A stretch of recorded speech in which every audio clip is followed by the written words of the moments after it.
Hello friends, welcome back to my channel. இன்றைக்கி நம்ம ரொம்பவே சூப்பரான ஒரு ஈவினிங் ஸ்நாக்ஸ் ரெசிபி தாங்க பார்க்க போகிறோம்.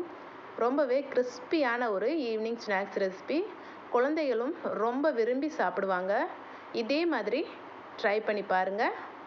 ஓகே ஃப்ரெண்ட்ஸ், வாங்க இப்போ எப்படி செய்யலாம்னு பார்த்துடலாம். 4 உருளைக்கிழங்கு எடுத்திருக்கேன். ரொம்ப சின்ன சைஸாக தான் எடுத்திருக்கேன். இப்போ இதை 2ஆக கட் பண்ணி ஒரு குக்கரில் வேக வச்சு எடுத்துக்கிறலாம். 2 விசில் வர வரைக்கும் வேக வச்சு எடுத்துக்கிறலாங்க. இப்போ பாருங்கள், உருளைக்கிழங்கு நல்லாவே வெந்து வந்துருச்சு. இப்போ இதோட தோல் பகுதியை நம்ம நீக்கி எடுத்துடலாம். பாருங்கள், உருளைக்கிழங்கு ரொம்பவே சாஃப்டாக வெந்து வந்துருச்சு. இப்போ இதை ஒரு பவுலுக்கு மாற்றி நல்லா மசிச்சு எடுத்துக்கிறலாம்.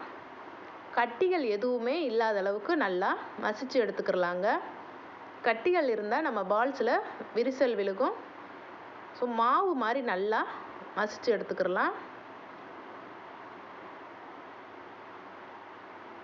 பாருங்கள், இந்த அளவுக்கு நல்லாவே மசிச்சு எடுத்தாச்சு.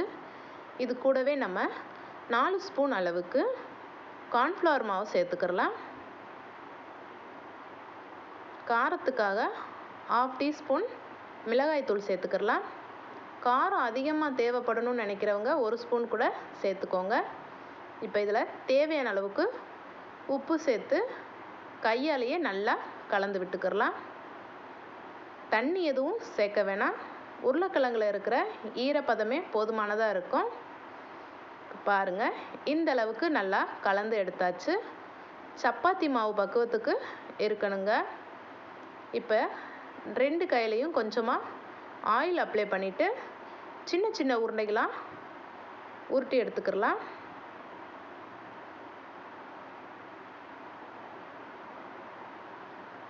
பாருங்கள், இந்த அளவுக்கு உருட்டி எடுத்தாச்சு. இதே மாதிரி நம்ம எல்லா மாவையும் சின்ன சின்ன பால்ஸாக உருட்டி எடுத்துக்கிறலாம்.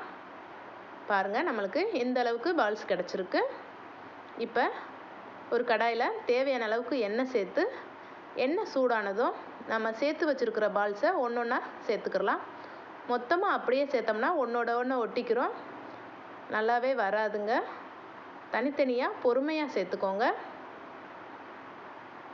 லோ ஃப்ளேம்லேயே தாங்க இருக்கணும், ஹை ஃப்ளேமில் வைக்கவே கூடாது. இது ஒரு 5லேருந்து 10 நிமிஷம் வரைக்கும் அப்படியே இருக்கணும்.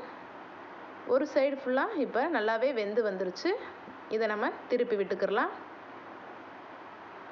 பாருங்கள், 2 சைடுமே ரொம்பவே நல்லாவே வெந்து வந்துருச்சு. இப்போ நம்ம இதை எடுத்துடலாம். ரொம்பவே டேஸ்ட்டாக இருக்குங்க. இதே மாதிரி ட்ரை பண்ணி பாருங்கள். அவ்வளோதாங்க, நம்மளுக்கு ரொம்பவே டேஸ்டியான பொட்டேட்டோ பால்ஸ் ரெடி ஆயிருச்சு. டொமேட்டோ கெச்சப் இருந்தால் ரொம்ப டேஸ்ட்டாக இருக்கும். அதை வச்சு சாப்பிட்டாலே போதுங்க. குழந்தைங்க ரொம்ப விரும்பி சாப்பிடக்கூடிய ஒரு ஸ்நாக்ஸாகவும் இருக்கும். ட்ரை பண்ணி பாருங்கள். ட்ரை பண்ணி பார்த்துட்டு எப்படி இருக்குன்னு கமெண்ட்டில் சொல்லுங்கள். ஓகே ஃப்ரெண்ட்ஸ், பிடிச்சிருந்தா நம்ம சேனலை லைக் பண்ணுங்கள், சப்ஸ்கிரைப் பண்ணுங்கள். தேங்க்ஸ் ஃபார் வாட்சிங்.